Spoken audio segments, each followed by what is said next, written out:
یہ بڑا نازک مسئلہ ہے، اس کو ہمیں سمجھ لینا چاہیے۔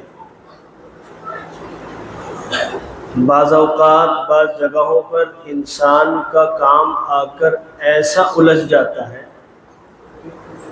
کہ وہاں بغیر لیے دیے کام نہیں بنتا۔ تو پچھلے سبق میں یہ بات آئی تھی کہ جہاں ایسی سچویشن ہو تو وہاں مسلمان کے لیے پیسے دے کر اپنا کام کرا لینے کی گنجائش ہے، لیکن یہ یاد رکھیں کہ وہ کام کرنے والا مسلمان نہ ہو۔ مسلمان اگر ہوگا تو ظاہر ہے کہ اس کے اوپر اس کام سے پہلے ایک ذمہ ہے، اور وہ ذمہ ہے حق کا،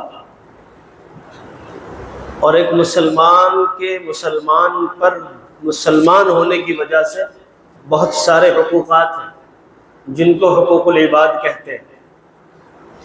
اللہ اپنے حق کو معاف کرنے پر قادر ہے، وہ چاہے تو معاف کر دے، چاہے پکڑ کر لے، لیکن جب باری آئے گی حقوق العباد کی تو یاد رکھیں اللہ بھی اس وقت تک معاف نہیں کرے گا جب تک وہ حق والا اس کو خود معاف نہ کر دے۔ تو حقوق العباد کا بڑا اہم مسئلہ ہے۔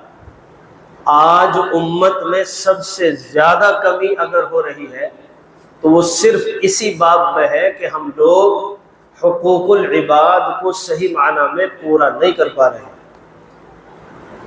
تو مسلمان ہونے کی وجہ سے اس مسلمان پر یہ حق ہے کہ اگر حدیث میں آتا ہے کہ نبی کریم صلی اللہ علیہ وسلم نے ارشاد فرمایا کہ اگر اللہ نے کسی مسلمان کو ایسا مقام عنایت کیا ہو کہ اس کے قلم سے یا اس کی زبان سے یا اس کے قدموں سے چلنے سے کسی کا کام بن جاتا ہو، تو ایسے شخص کے لیے یہ صدقہ جاریہ ہے کہ وہ اپنے اس بھائی کا کام بنا دے، قلم سے لکھ کر بنا دے، یا زبان سے تائید کر کے بنا دے، یا قدموں سے چل کر اس کا ساتھ نبھا کر اس کا کام بنوا دے، تو یہ اس کے لیے صدقہ جاریہ ہے۔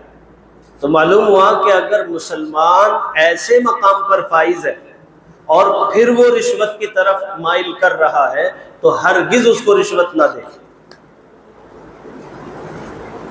صرف دینے کی اجازت ہے، لیکن ایسی جگہ پر کہ جب سامنے والا غیر ایمان والا ہو اور وہ یقیناً جان بوجھ کر کام کو پھنسا رہا ہو، تو پھر مسلمان کے لیے ضروری ہے کہ وہ وہاں پر پیسے لے دے کر اپنے کام کو نکلوا لے۔ ایک بات۔ دوسری بات کہ رشوت کا معاملہ طے کرانے والا بھی رشوت کے لینے دینے ہی کی طرح ہے۔ بہت سارے لوگ اس میں ملوث ہو جاتے ہیں، اس کو بیچ میں میڈیٹر بھی بول دیا جاتا ہے۔ تو اس کو بہت ذہن میں رکھنے کی بات ہے، اور سیدھی سچی بات یہ ہے کہ انسان اپنی کمائی پر ہمیشہ نگاہ رکھے۔ حلال طریقے پر جو کمائی آئے گی اور رزق کمائے گا، اس کو کھائے گا، اس کے اثرات اچھے ہوں گے، عبادات کی بھی توفیق ہوگی، اس کی آل اولاد بھی اچھی ہوگی۔